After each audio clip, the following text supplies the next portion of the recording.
Hola familia, saludos y bienvenidos a otro episodio de Preparado, no paralizado, salud mental. Como siempre digo y como ustedes ya saben, esta es la serie donde hablamos cómo cuidar nuestra mente para poder cuidar nuestro espíritu. Enfocando en eso, vamos a hablar de otro estigma que podemos encontrar acerca de la salud mental. Y para enfocarnos en nuestro espíritu, estamos siguiendo con nuestro estudio de los frutos del espíritu en Gálatas 5, 22 a 25. Hoy día quiero enfocarme en el amor. Aunque no era intencional, parece que voy a entrevistar todos los miembros de la familia Delgado. Hoy tenemos una invitada muy especial, es mi querida cuñada Carrie Delgado. Ella va a hablar con nosotros sobre un estigma que ella ha notado en su vida personal y cómo este estigma la ha afectado a ella. Hola, Baile, gracias por acompañarnos hoy día para compartir tu corazón con nosotros. ¿Puedes decirnos un poco sobre ti, por favor? Hi, my name is Violet Delgado. I have been a disciple for 14 years. I'm a part of the San Antonio Church. I have been married for 11 years to my wonderful husband, Donovan. And together we have 2 children, a little boy named Donovan, who's 4, and a little girl named Amelia, that is 2. I have taught high school for 7 years, and I teach a college preparation course. Gracias, maestra. Por favor, maestra, Baile, ¿puedes hablar con nosotros acerca de un estigma que tú has notado en tu vida personal que te ha afectado a ti, por favor? A common stigma is that grief will only last a certain amount of time and then you should move on. And for me, this one really hits home because I lost my dad and I had a miscarriage in the same week. And for a long time, it was hard for me just to process everything. And I felt like the world was just moving on without me and I was stuck in one place. And that's how a lot of people feel when they're grieving. And so never push a person who is grieving to like, okay, it's time to move on. There's not a time limit to it. They may feel good one day and not good the next, or be fine one moment and not fine the next. And so there's not really a time stamp on grief. Another stigma is that you should avoid a grieving person, so that way they won't be embarrassed if they cry in front of you, and you won't be uncomfortable when they cry in front of you.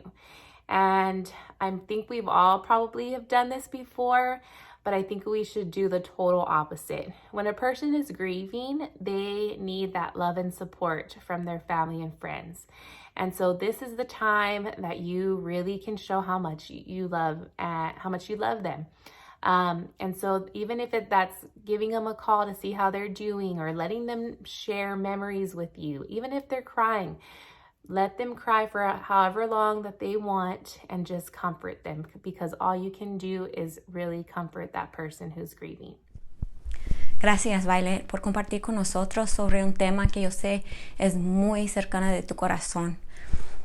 Pensando en eso, vamos a hablar sobre cómo cuidar nuestro espíritu con el fruto del espíritu, amor.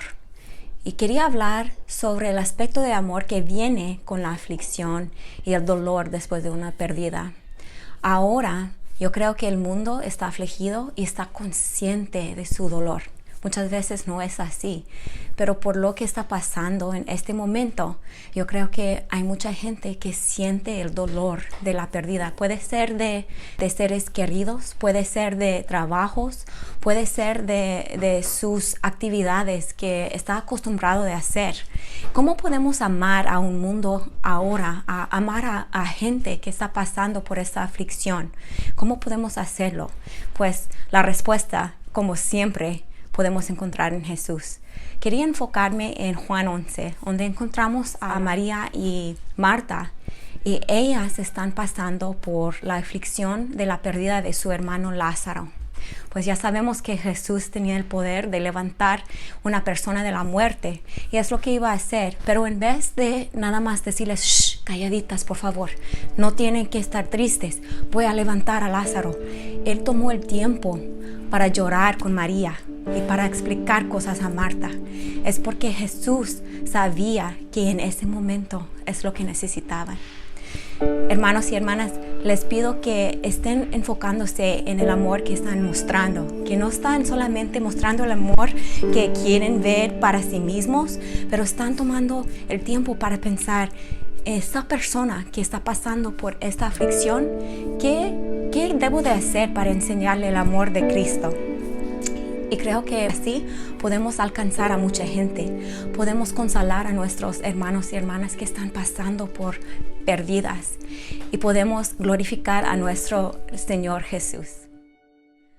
Ok, baile, cada semana yo doy una tarea y la tarea está enfocada en el tema sobre el cual hemos hablado. Hoy estamos hablando del dolor y la aflicción de una pérdida. Cuando estabas pasando por ese tiempo, en el tiempo muy duro de la aflicción, ¿qué era algo que tú hiciste que te ayudó? Que podemos ofrecer como una tarea por esta semana. ¿Puedes ayudarnos con esto? So your homework for the week is, if you are currently experiencing grief yourself, I highly encourage you to talk to a grief counselor or be a part of a grief recovery group.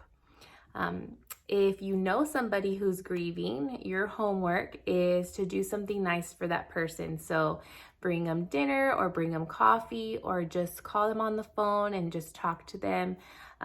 It's okay to bring up that person that they've lost and let them share memories or anything they want to share with you and just be that listening ear. Ok, Baile, gracias maestra por esa tarea. Estudiantes, tenemos que escuchar y hacer caso a nuestra maestra, ¿verdad? Bueno, ya estamos aquí al fin de este episodio. Por favor, acompáñame la semana que entra, la semana que viene, para el próximo episodio de Preparado, no Paralizado, Salud Mental. Adiós.